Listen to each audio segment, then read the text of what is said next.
Hari ini kita mau jawabin komentar-komentar yang masuk di YouTube Osborn Rental Mobil. Yuk kita simak videonya. Oke Pak, untuk pertanyaan pertama dari video kapan rental mobil balik modal. Pertanyaannya itu, gimana kalau bulan pertama udah dibawa kabur? Kan jadi zonk mobilnya. Kalau bulan pertama mobil udah dibawa kabur nih. Jadi ini bapak atau ibu sebagai investor nitipin mobil di Osborn, terus tahu-tahu bulan pertama mobilnya udah dibawa kabur. Sampai gak ketemu lagi, let's say. Itu worst case scenario terburuk yang mungkin terjadi ya. Baru pertama 1 bulan disewain udah hilang, nggak tahu kemana mobilnya. Biasanya rental mobil itu dan wajibnya itu punya mitigasi resiko yang berlapis. Jadi dari sebelum mobil itu diserahkan ke customer, itu sudah ada mitigasi resiko pertama. Kita filtering customernya. Nggak semua orang bisa dikasih rental mobil secara lepas kunci. Kalau udah lolos di filter pertama, dia akan sewa. Ada juga pembatasannya. Dia ngomong pemakaian ke Bandung, ya kita cek pemakaian benar ke Bandung atau enggak. Itu mitigasi lagi.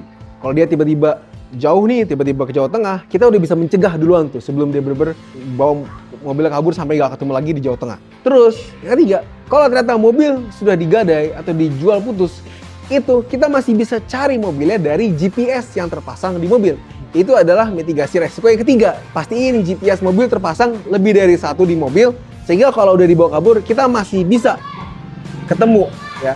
Tapi kalau udah worst case scenario banget, mobil udah kita filter, udah kita jagain mobilnya sesuai pemakaian, ternyata mobilnya digadai dan GPS-nya juga dicabut sampai bener-bener nggak ketemu.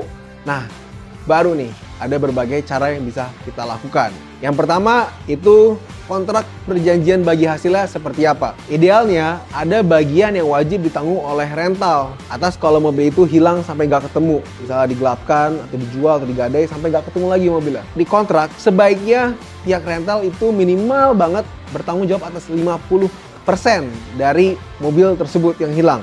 Idealnya. Tapi kalau dari sudut pandang rental lebih baik maksimal 70% ya. Kita janji kepada orang yang punya mobil bahwa kalau mobilnya hilang kenapa-napa kita bisa ganti sampai dengan 70%. Karena asuransi mobil pun yang asuransi TLO, Total Loss Only, dia hanya menjamin sampai 70% mobil. Dia nggak menjamin 100% dari nilai mobil yang akan digantikan oleh si asuransi ya kalau terjadi kecelakaan. Jadi kita sebagai pengelola rental nggak usah berlagak kita bisa ngambil asuransi menjamin 100% dari nilai mobil. Cukup janjikan 50-70%. Dan pastikan kedua belah pihak setuju. Kalau sudut pandang investor, ya pasti rugi dong kalau baru apa-apa mobil dibawa kabur hilang. Tapi dengan hitam di atas putih itu bisa diatur sedemikian rupa, jadi kerugiannya itu masih hanya 50% sampai 30% dari nilai mobil ya. Karena 70% atau 50%-nya ditanggung oleh rental. Kurang lebih seperti itu sih. Ini dari video deritanya bisnis rental mobil. Ada pertanyaan nih khusus untuk bagaimana caranya masuk ARMI di wilayah Kabupaten Tangerang. Oh gitu. Ini dari Donalight_TV. Jadi Tangerang itu sudah masuk ke wilayah Tangerang dan Banten. Bisa hubungi dengan ketua DPD-nya. Namanya Pak Hendri. Itu bisa aja langsung DM ya ke Instagramnya DPD Tangerang dan Banten. Itu ada Instagramnya di sini. Nah, silahkan DM ke admin medsosnya, nanti akan diarahkan pendaftarannya kepada ketua DPD ataupun divisi keanggotaannya. Kalau kita Osborn ini kita lokasi di Jakarta dan itu udah beda wilayah DPD-nya. Kalau di Jakarta ini DPD-nya Jakarta Raya yang terdiri dari Jakarta, Depok, Bogor, dan Bekasi. Tapi berbeda dengan Tangerang. Ini dari video Expander versus Livina, kebar identik beda nasib. Pertanyaannya tentang Livina nih dari Amiro Konveksi 483. Mungkin kalau diganti nama bisa laris, soalnya orang udah terngiang-ngiang sama kekurangan Livina model lama. Boleh, ide yang bagus ya, setuju juga. Emang Livina yang model lama, kita tahu lah Livina seperti itu. Sedangkan Livina yang baru, itu kan kembarannya Expander persis gitu. Jadi kadang-kadang ada orang masih menganggap Livina yang baru ini yang kembarannya Expander, yang semua spare partnya, rangkanya, bannya, kelistrikannya sama persis dengan Expander. Tapi karena namanya Livina, orang masih menganggap masalah spare part, masalah servis, masalah after sales sama seperti Livina yang lama. Bisa jadi itu sarannya bagus ya. Seandainya ATPM-nya si Nissan ini ganti namanya, jangan Livina gitu, bikinlah nama baru gitu. Nissan Ojo-Ojo. Nah, gitulah let's say. Ya bisa jadi nggak selaku itu, bisa jadi lebih laku. Kita nggak ada yang tahu. Tapi ya petinggi-petinggi di Nissan sudah memutuskan bahwa Livina yang model terbaru namanya adalah Livina. Lanjut ini dari video Kia Sonet, review Kia Sonet. Pertanyaan dari Lundiojo 6538. Kalau mobil Korea bisa CKD, pasti makin laku. Itu benar nggak Pak statementnya?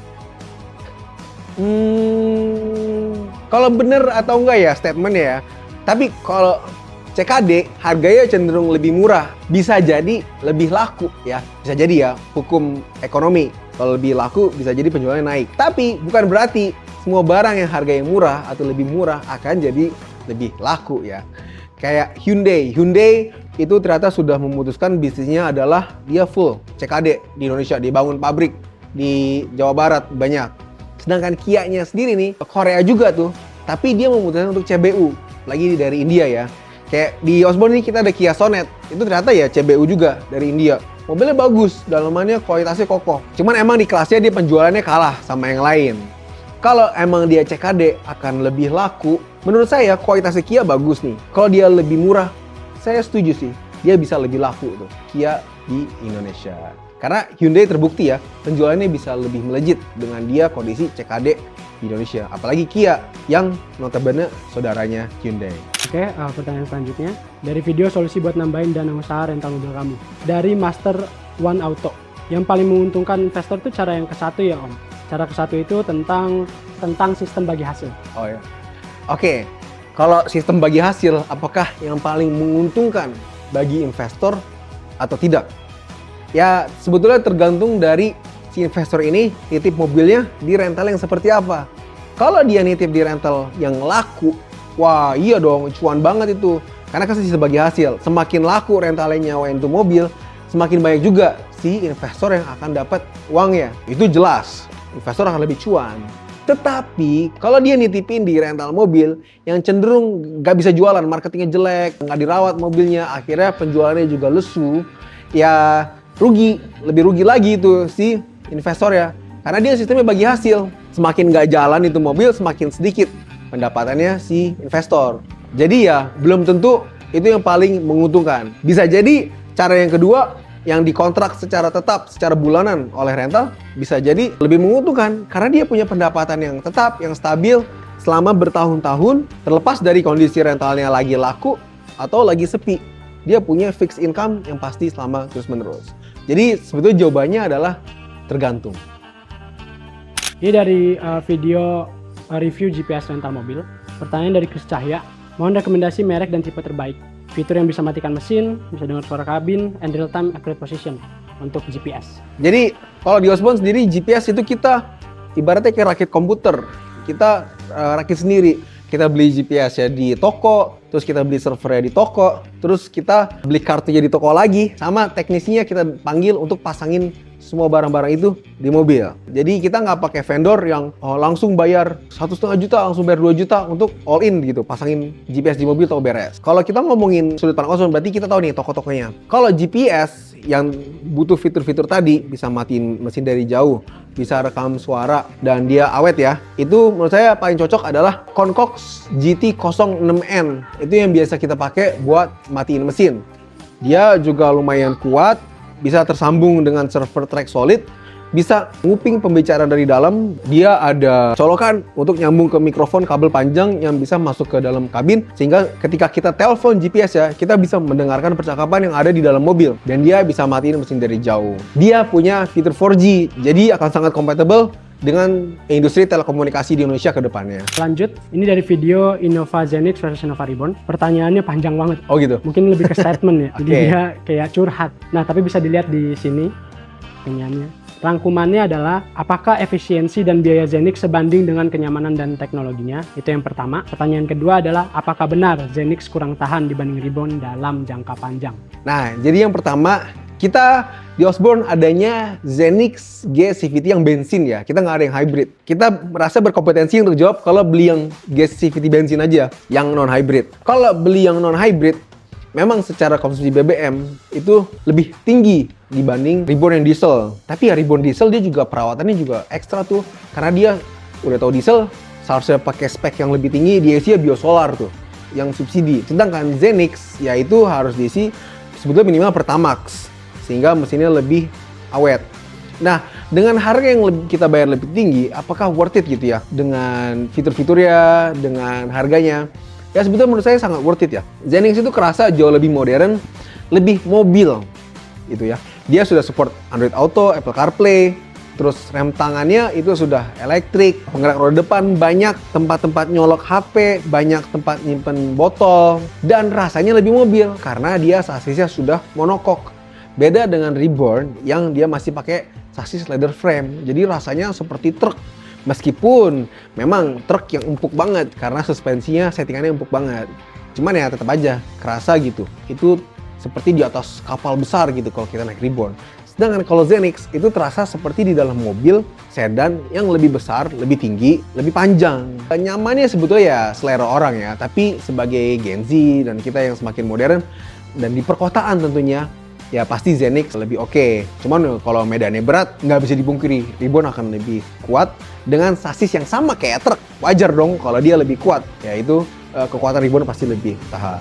Yang kedua, apakah benar Zenix kurang tahan dibanding Reborn dalam jangka panjang? Kalau jangka panjangnya Zenix G bensin ya, secara jangka panjang banget di atas 10 tahun itu belum ada bukti dong. Karena Zenix sendiri dia baru dirilis tahun 2022. Ya artinya baru 4 tahun. Sedangkan Reborn itu dari 2016. Dia udah 10 tahun. Jadi nggak bisa apple to apple nih. Tapi kalau sama-sama 4 tahun, ya balik lagi dengan medan yang dilalui dan cara perawatannya. Reborn itu diesel juga kalau ngerawatnya gagal, itu bisa masalah juga di mesinnya. Tapi kalau kaki-kaki lebih kuat, dia RWD pula. Zenix memang lebih mudah perawatannya secara bensin ya, apalagi yang non-hybrid. Tapi kaki-kakinya dia penggerak roda depan, kalau sering dihajar jalanan jelek, itu lama-lama kaki depannya mulai bunyi-bunyi, terus mulai nggak enak, bermasalah. Jadi kalau jangka panjang, ya sebetulnya pilihannya di Anda. Mau lebih ribet di mesin atau lebih ribet di kaki-kaki. Karena titik lemahnya ada di dua tempat yang berbeda. Thank you. Dan jangan lupa dong, terus komentar di video-video Osborne di YouTube, dan tonton video kita yang lainnya. Sampai ketemu di video selanjutnya. Dadah.